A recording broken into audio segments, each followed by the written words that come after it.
आदर्शवाद के विचारकों में एक व्यक्ति का नाम हुआ प्लेटो।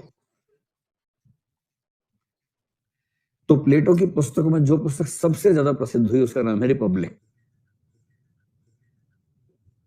प्लेटो चाहता था कि गणतंत्र की स्थापना हो, और उस समय क्या था कि ग्रीस के बहुत सारे राज्यों में ना उठापटक चलती रहती थी हर समय।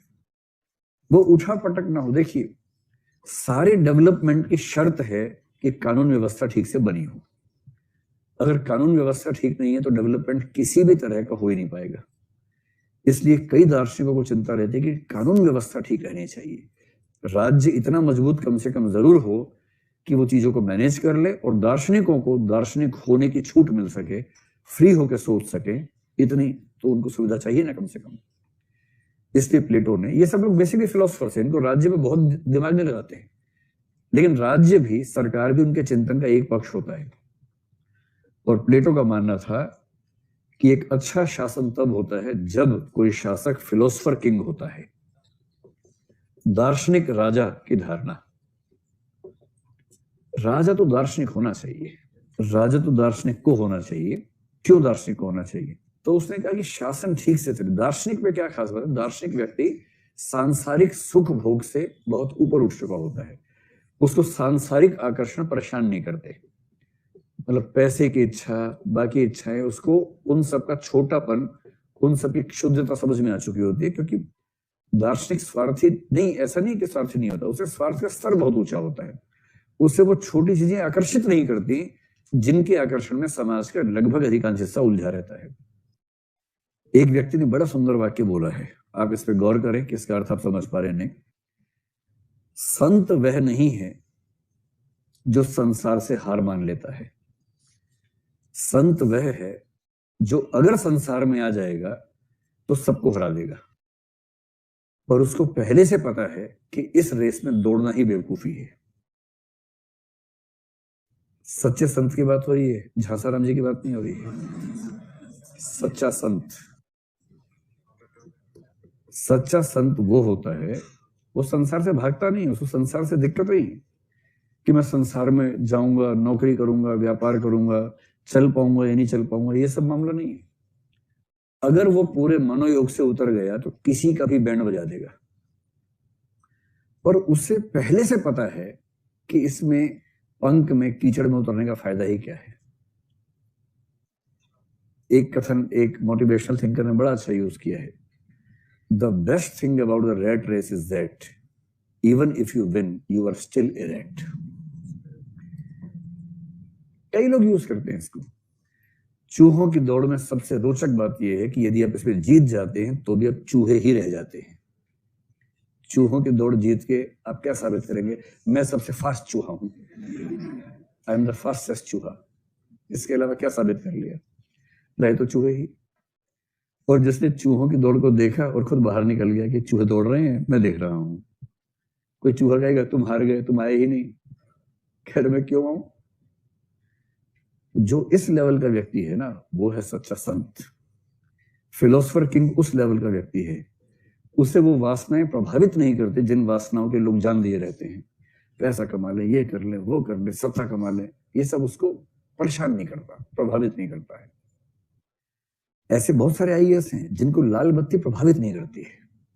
लाल बत्ती मिलती है, अब तो खैर नहीं मिलनी बंद हो गई, जब थी तब भी यूज भी करना ही पड़ता था उनको, लेकिन उनको कभी वो चार्म नहीं रहता कि मेरे पास ये अधिकार है। ऐसे कई आईएएस आईपीएस होते हैं जो अपने मातहत लोगों को बोलते हैं कि सलाम मत ठोकना मुझे भूल के भी। जब वो उतरते हैं ऑफिस जाते को सलाम ठोके, पहले उसी खबर लेते, क्यों सलाम ठोका? नहीं, ठीक से बात करो, नमस्ते करो, बस, और कुछ नहीं करना है। मतलब मैं आईएएस बन गया तो तुम बोने थोड़ा ना हो गए, तुम मनुष्य से नीचे थोड़ा ना चले गए, तुम भी मनुष्य हो, मैं मनुष्य हूं। संयोग से मैंने एक एग्जाम दिया, संयोग से पास हो गया, तुम्हें वो परिस्थितियां नहीं मिली, मौका नहीं मिला, नहीं बन पाई, इतना ही तो अंतर है। इतने अंतर पे एक मनुष्य दूसरे मनुष्य को सलाम ठोके, रात दिन जी हजूरी करे। जी हजूरी करने वाले की तो मजबूरी है, जो करवा रहा है उसके टुच्चेपन पे गौर कीजिए। जिसको दूसरों से सलाम ठुकवाना अच्छा लगता है उसके हल्केपन पे गौर कीजिए। वो कितना चीप किस्म का इंसान है कि उसके सामने दूसरा इंसान अपनी पूरी इज्जत को दांव करके सलाम ठोकता है और वो उसको एंजॉय करता है। जो कायदे का इंसान होगा ना, फिलोसफर किंग, उसे इन हल्की चीजों में सुख नहीं मिलता है, मुक्त है इन चीजों से।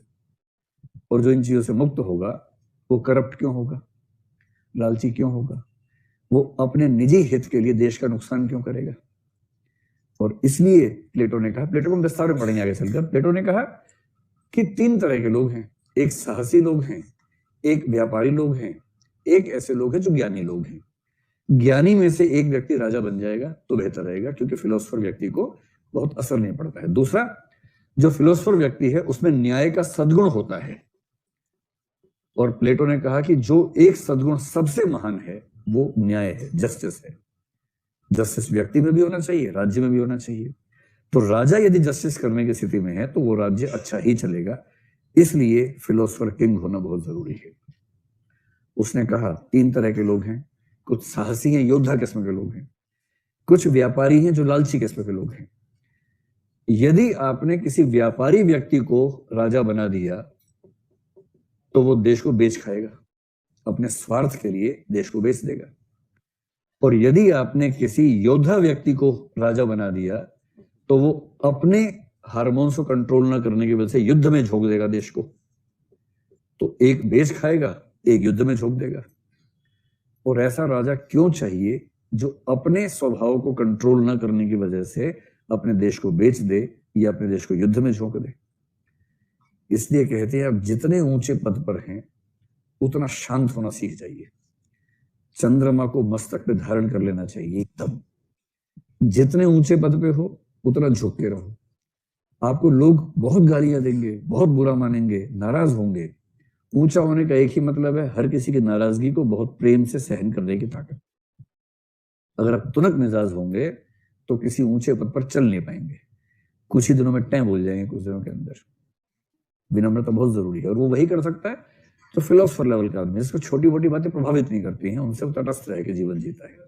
तो क्या आप प्लेटो पर 4-5 लाइन लिख पाएंगे? तो प्लेटो के हिसाब से शासन को ईमानदार इसलिए होना चाहिए, यदि शासक ईमानदार नहीं होगा तो शासक अपने लाभ के लिए देश का नुकसान कर देगा या अपने स्वभाव की कमी की वजह से देश को युद्ध में झोंक देगा। इसलिए शासक को बेहद न्यायप्रिय और शांत व्यक्ति होना चाहिए, जिसे प्लेटो ने क्या कहा, दार्शनिक राजा कहा। ऐसा व्यक्ति उसके हिसाब से बेस्ट होगा।